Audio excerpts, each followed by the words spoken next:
अस्सलामुअलैकुम वरहमतुल्लाहि वबरकातुहू। Welcome back to biology world. तो उम्मीद है कि आप सब खैरियत से होंगे। आज का जो हमारा लेक्चर है वो है सिग्निफिकेंस ऑफ माइटोसिस। मतलब कि हमारे पास माइटोसिस का जितने भी प्रोसेस होता है, मतलब कि जितनी भी माइटोसिस प्रोसेस है उसका एक ख़ास मकसद है। उस जो माइटोसिस है उसका मकसद क्या है, तो सिग्निफिकेंस ऑफ माइटोसिस का मतलब यही है।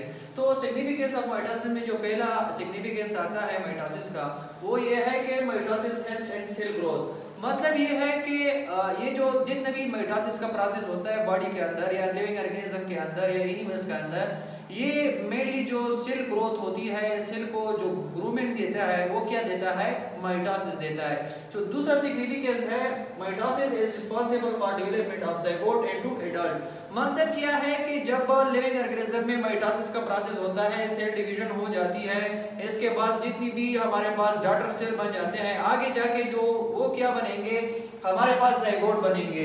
तो ज़ायगोट को एडल्ट करने में चेंज का जो प्रोसेस है या जितनी भी जिम्मेदारी है वो किस प्रोसेस की है, हमारे पास माइटोसिस की है।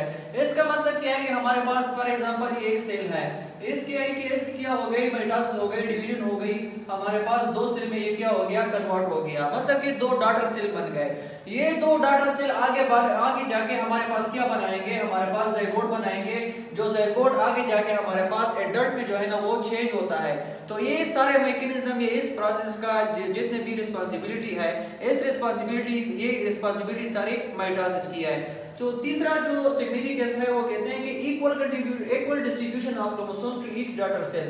हमने जितनी भी माइटोसिस के फेजेस थे उनमें हमने ये चीज डिस्कस की थी कि ये जितनी भी हमारे पास ये जो हमारे इसको हम क्या कहते हैं, पेरेंट सेल कहते हैं, और ये जो हमारे पास दूसरे होते हैं ये डिवाइड होते हैं, इसको हम डॉटर सेल कहते हैं। तो हमने इस चीज की जिक्र की थी वहां पे स्टेजेस में या फेजेस में कि ये जो पेरेंट सेल डिवाइड होता है इनटू टू डॉटर सेल। ठीक है, पेरेंट सेल में हमारे पास हमने एग्जांपल ली थी, फॉर एग्जांपल हम ह्यूमंस की एग्जांपल ले लेते हैं, 23 पेयर्स या 44 और आल क्रोमोसोम की हम जब बात करते हैं, तो ये जब डिवीजन होती है माइटोसिस के दौरान, ये क्या होंगे, ये जितनी भी क्रोमोसोम्स होंगे, ये 23 पेयर एस में भी आएंगे, 23 पेयर एस डॉटर सेल में भी आएंगे। इसका लॉजिक क्यों है, इसका लॉजिक क्या है, मतलब कि ये क्यों आते हैं, इसका लॉजिक यही है कि हमारे पास ये जो डॉटर सेल है ये आगे जाके हमारे पास मैच्योर होंगे। जब मैच्योर हो जाए तो मैच्योरिटी के बाद क्या करेंगे, ये आगे जाके फिर से एक पेरेंट सेल बनेगा। जब पेरेंट सेल बनेगा तो ये सेल फिर से डिवाइड होगा। तो जब ये सेल डिवाइड होगा, इसमें हमारे पास जितनी भी क्रोमोसोम के नंबर है वो क्रोमोसोम के नंबर हमारे पास या पेयर हमारे पास कंप्लीट नहीं होंगे, तो ये आगे जाके हमारे पास डिवीजन नहीं कर सकेंगे या कंप्लीट जो हमारे पास ऑर्गेनिज्म है वो क्या होगा, नहीं बनेगा। तो इसका ये लॉजिक है कि हमारे पास ये जो 23 पेयर्स है ये पेरेंट सेल से आगे जाके हमारे पास डॉटर सेल में कंप्लीटली आएंगे, क्योंकि हमारे पास ये जो डॉटर सेल है ये आगे जाके फिर से एक मैच्योर सेल बनेगा जिसको हम पेरेंट सेल कहेंगे। ये पेरेंट सेल फिर से क्या होगा, डिवाइड होगा। मतलब ये है कि आगे जाके जब डिवाइड होगा, अगर इसमें हमारे पास क्रोमोसोम नंबर इक्वल या जितनी भी क्रोमोसोम पेयर्स है वो कंप्लीट नहीं होंगे, इससे हमारे पास क्या होती है, डिफरेंट डिजीजेस काज होती है। तो इसमें क्या होगा, इससे बचने के लिए क्या होता है, हमारे पास इक्वल डिस्ट्रीब्यूशन होती है। ये 23 पेयर एस में भी आ जाते हैं, ये 23 पेयर एस डॉटर सेल में भी आ जाते हैं।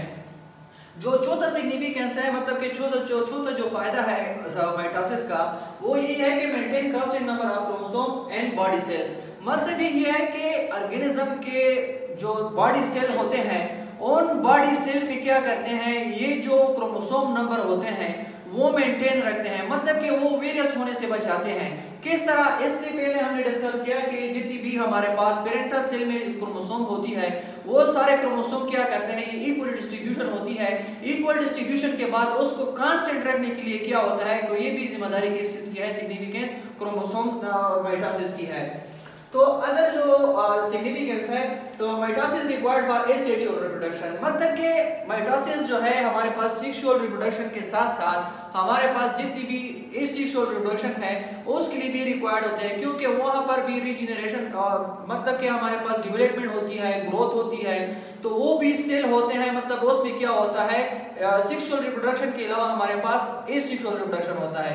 मतलब कि हम जब वेजिटेटिव प्रोपगेशन देख लेते हैं कि वेजिटेटिव प्रोपगेशन में भी सेल की डिवीजन होती है, तो उस सेल डिवीजन के लिए क्या होता है या उसकी जो ग्रोथ होती है उसके लिए क्या होता है, हमारे पास माइटोसिस की जो प्रोसेस है वो क्या है, जरूरी है। ये अदर सिग्निफिकेंस है। तो जो हमारे पास अदर है, mitosis help in maintaining purity of gametes. Purity of gametes में जो मेन रोल होता है वो भी क्या होता है, हमारे पास जब गीमेट्स बन जाते हैं उनमें प्योरिटी लाने के लिए या प्योरिटी ऑफ गीमेट्स के लिए भी क्या होता है, माइटोसिस रिक्वायर्ड होता है। मतलब कि ये भी एक सिग्निफिकेंस है माइटोसिस का। जो हमारे पास अदर है कि it also help in the repair, मतलब कि हमारे पास सेल बॉडी में जितनी भी ओल्ड सेल जो होते हैं मतलब कि वो डैमेज हो जाते हैं, या तो किसी खास वजह की वजह से या कोई अदर रीजन की वजह से, या तो किसी खास टेम्परेचर ना मिलने की वजह से, या बहुत सारे ऐसे होते हैं जो कंडीशन होते हैं जिसमें सेल क्या होते हैं, डेड हो जाते हैं या फिर डैमेज हो जाते हैं। ठीक है, तो उन सेल को या टिश्यूज को फिर से रिपेयर करने के लिए क्या करते हैं, ये माइटोसिस का अमल क्या करता है, वो उन सेल को जो डैमेज होते हैं किसी अदर कंडीशन की वजह से, तो उसको क्या करते हैं, वो रिपेयर करते हैं माइटोसिस के थ्रू। तो लास्ट जो हमारे पास इसकी सिग्निफिकेंस है, it also help in the regeneration, मतलब कि जब हमारे पास लेजर्ड या जितनी भी वगैरह ये है उसमें क्या होता है, उसके ठेल वगैरह जो है ना वो कट जाते हैं। हम अक्सर देख लेते हैं कि जितनी भी हमारे पास लेजर्ड के ठेल होते हैं वो अक्सर बाज़ औक़ात किसी कंडीशन या किसी की वजह से, स्ट्रेस की वजह से वो कट जाते हैं, तो उसके उनको जो ठेल होता है उनका, उसको दोबारा से जोड़ने के लिए या फिर से रीजनरेशन, मतलब ये है कि दोबारा से उगने के लिए क्या होता है, माइटोसिस रिक्वायर्ड होता है।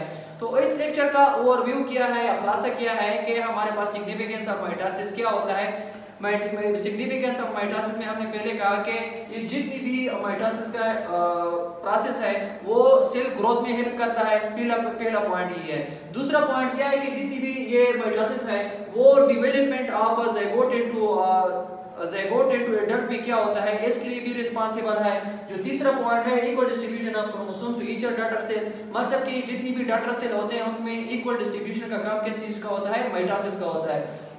जो अदर है, constant number of chromosome in body cell, मतलब कि जितनी भी बॉडी सेल है उनमें क्रोमोसोम का जो नंबर है वो कांस्टेंट रहने के लिए भी किया होता है, हमारे पास माइटोसिस रिक्वायर्ड होता है।